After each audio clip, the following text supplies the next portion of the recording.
Welcome to Musings with me at Butterfly Effect with Lisa.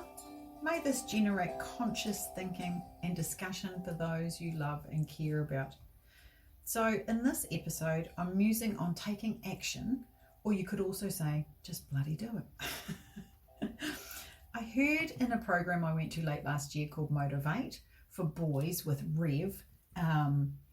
Rev runs a program called Motivate for boys, and he also runs one for girls, and it was really awesome, and I will share the link down below if you are interested in going to one of those programs. He runs them between New Zealand and Australia, so and all over the show. It was really good. So Rev spoke of hope not being a strategy or a solution, and I really felt this click somewhere in my being. It really resonated for me. It sat with me so much that I actually jotted it down in my notes so that I could think about it later. And that way I didn't track off on that thought instead of actually listening to the rest of the session. And there's a tip, by the way. If you write down that thought or that idea, you can just come back to it later and you can carry on with where you're supposed to be at instead of like off with the fairies going to wherever you're thinking. And anyway, this is what I came up with. Hope is not the strategy or solution, but it is the first step out of despair or anger or whatever low level emotion. So if we were to put them on a scale, so if we think of like joy and love and all that kind of stuff is up here, and then despair and anger and resentment is further down. So I just low level of emotion. So if we talk about hope as being the first step out of there, it's a higher level of emotion than absolute despair and anger and resentment, so that we might be experiencing that in relation to our environment, and it shifts us. So it takes us into a shift. However, hope on its own won't get us there. And it won't get us to where we're wanting to be. It is the shifter. So it is the thing that gives us that thing in front of us that's like, the carrot or the dreaming. It's that thing. It's the hope of change. So that's the shifter from being in that space of anger or despair or whatever and into that space of action. So it's a precursor to action. So I might hope for something to be, but I have to take the action or actions along the way to make it into a reality. So action is what makes the difference between hope and happening, or at least that's what I was thinking. So if I then relate that thought or that musing around my work and my life in general, I've met so many people who are hoping for a magic pill or a magic wand, like just change everything with a wave of the wand, and create what they desire. And I can definitely count myself in there on many occasions. And I call it the magic pill phenomenon. And I actually managed that word. So people think that if they could have a magic pill or a magic wand, or someone could take the situation away, the person or the thing that is causing them the issue, then everything would be okay and they could be a success, they could be healthy, they could be well, they could be whatever it is. They could have the house if it wasn't because of that they dream about, or that they dream of being. However, the conundrum here or the issue here is that they would also be taking away the opportunities to learn and grow through that adventure of all the possibilities that come with going through that actual experience. After all, isn't the saying, there is no failure, only feedback? And if we think of our lives as being the direct, immediate feedback of our next move, then there's no wrong moves.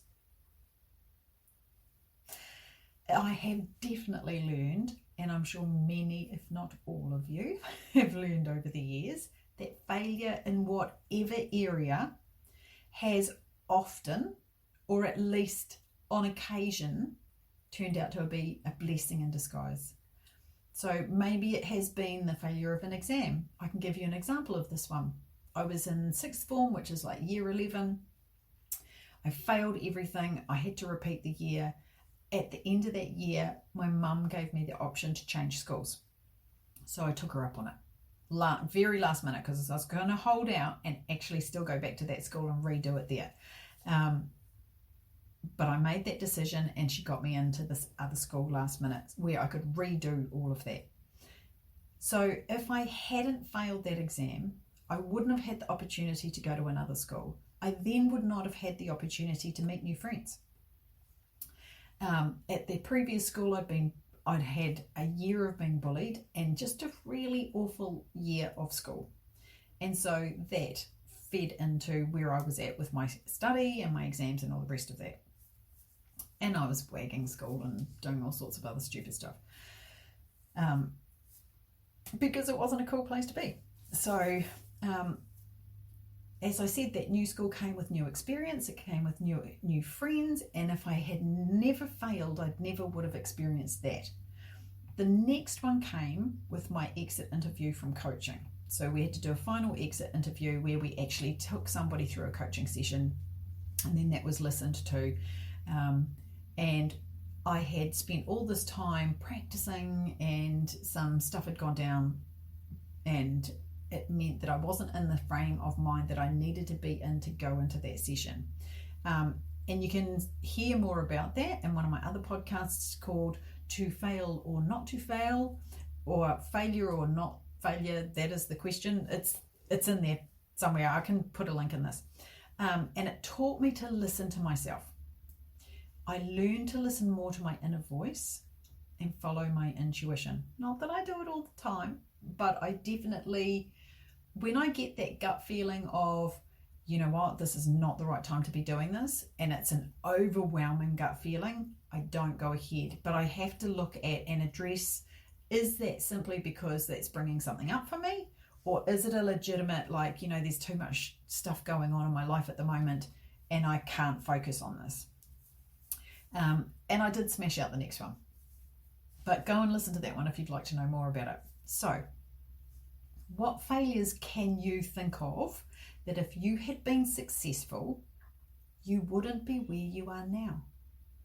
It also might help to stop thinking of them as like this huge sinkhole that we need to go and live in, and we sink down into it, and then shift our perspective into them being more like diversions. So for ourselves, like where we really need to be, like forks in the road. So instead of going along and then sinking down into that hole and staying there and like, oh, this was a huge failure, I'm never going to get out of this, I don't know what to do, how can I change this? And living in that space of hope of, oh, I hope this goes away, or I hope this happens or doesn't happen or whatever. And think of them more like forks in the road of, well, I didn't go down that way, but I can maybe still go and get to there coming through this other side. And it takes us to the road that we need to be on. So, for example, I am now working in the area I work in because of the many failures I've had along the way in my life, in my parenting, in my relationships, in my communication, in my work. So without the failures, I would have no experience to base my empathy on, and I couldn't understand where, like from an experiential perspective, how it feels to be where others are at. To be able to sit with them in their space of grief, in their space of joy, in their space of fear or despair or whatever that is. To be able to sit truly with somebody else in that space, you have to have experience. You have to be able to empathize with them. So what a shift in perspective allows me to do, coming back to that perspective thing, the shift in perspective allows me to change how I view failure and acknowledge that some of them have stopped me from taking conscious action in various areas of my life. Those excuses that I have made, or what feels like legitimate reasons to not do something again or at all, and in shifting my perspective, I get to step out of hope and into action or change and begin making a difference in my own life, which, as we all know, spills over and ripples into other areas of our lives, other people, other places. And it goes further than just that, because when we make change, it ripples into other people's lives and their spaces. So when I am working with people around change, there are so many reasons that they come up with not to take action. And honestly, some of them make sense, especially when we've been doing the same thing in the same way, getting the same results. So, and isn't the saying, if something along the lines of, if we always do what we've always done, we'll always get what we always got. Oh, I actually managed it. So the issue with this is that in not taking action, we don't move from where we are. We stay in this eternal pattern of hoping things will change and then wondering, why isn't it working? How could I have changed it? Or how crap we are, or why we can't get ourselves into action or make change. And we just berate ourselves, because that's just even better. Have that little voice that tells us how terrible we are and why didn't we do this and what could I have done and I should have and would have and could have and all the rest of it.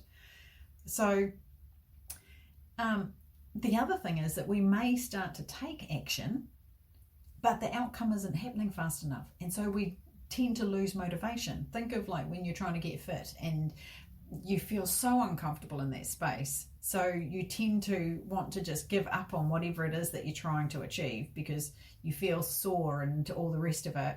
And then you just relapse into an old way of being because you tried to do too much all at once, and then you become so sore that you can't get up and go and do the walk, go and do the exercise, and so you go back into that old way of being. So it's about taking those small steps along the way. So what we need to be doing is choose one thing to work on when we are at the very beginning of change. One. It only has to be one. It's more than nothing. And it has a cumulative effect. So how often do we want to do something like on a grand scale and then end up not even starting it because it becomes so overwhelming and we just go, oh my God, I don't even know where to start. So it's in the breaking it down into bite-sized pieces. I think they say it's like how to eat an elephant, like one bite at a time. So when something feels really huge, you don't eat the whole thing. You don't stuff the whole thing in your mouth all at once. Take one bite at a time and you make your way through it. So it's in the breaking down into bite-sized steps that we can achieve it in chunks and be consistent in changing that one thing. It's in that, like I was just saying, the cumulative effect of our actions that change comes about, and it is in taking aligned action. And what do I mean by aligned action?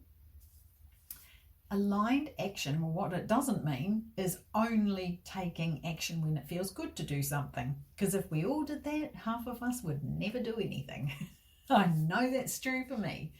So aligned action, it means making sure that the action is aligned with your vision and having a vision in the first place. So think about having a why, like, why do you want this thing? Or why do you want to be in this place? Or why do you want to have a partner?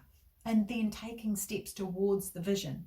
It's in doing even some small thing every day or really regularly that accumulates into that bigger change. It's checking in with yourself every day. What is my why? What is my vision? What is at least one small thing that I can be doing to support my vision today? That might be having a day away from your teens. I know that's the case for me sometimes. It might be away from the kids if you've got younger children. It might be away from your partner to reset. It might, when we are giving all the time, and I know I say this a lot, but when we are giving and doing and being for everybody else, sometimes we get into being the person that fixes everything. So we become the person, the fixer for everyone else. And we become the go-to for all their solutions. We become the person who holds the whole mental load. Like, how much do you have going on in your head with the load of everything that you have to remember and facilitate and operate? So we need to stop on our path to our vision and ask this, if this aligns, or how does it align with it? So what is the action that aligns with it? Is doing everything for everyone else supporting myself? Is it even supporting their growth? Could me being unavailable for a bit help them to find some of their own solutions? Because they don't have me to go to. I have what could be called a well-being fail that tested this whole theory when I got really sick. So I got physically unwell, and that affected my mental health. And I ended up booking a flight to go home and stay with my mum for a few weeks while I reset and got back on track. In the meantime, everyone found out exactly what mum does around the house and some of what my mental load consists of. And they all got sick, and I wasn't here to look after everybody. So sometimes taking a step back, and I'm not saying you have to take weeks, it could be a day, just step back from it a bit and allow them to find their own solutions a little bit. Ask them, what do you think the solution is? Go and have a think about it. Go and research it so that you're not being the answer all the time. So here's the bit where I tell you that aligned action might actually be some inaction along the way. So I know that as an introvert at heart, and some of you might question that because I can talk now, but that's a whole other thing and how I learned to do that. I need downtime from people. I need to be alone to reset and regulate myself. So for me, if I have been around people and doing or being or listening or whatever, I have to make sure that I plan a day or some time to get off the world and reset and regulate. If I don't do this, the spiral into eating shit and getting sick shows up. And this for me is conscious action. So it makes sure that I can keep taking the aligned actions towards my vision out of hope and into creation. So the disclaimer here. Here's the disclaimer. This is not an invitation to step off the world and not take any action ever. It's a reminder to take care of yourself along the way so that your aligned actions make a positive impact on your vision and not negatively on your well-being. So with that in mind, I'll leave you with some questions. What is your why? Think about, what is your why? What is your hope? What is your vision? And if you had to reverse engineer them into steps to build a staircase to your vision, what would your first step be? Really think about that. What is your why? What is your hope?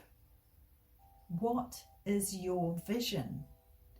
And if you had to reverse engineer them, as in do it backwards to what the first step is up to the step where you achieve it, what are the steps to build a staircase to your vision? What would your first step be? So I hope this brings you some I hope this brings some inspiration and information, if that happens to be what you need, to think about your aligned actions and helps you to consciously move out of hope and into creation.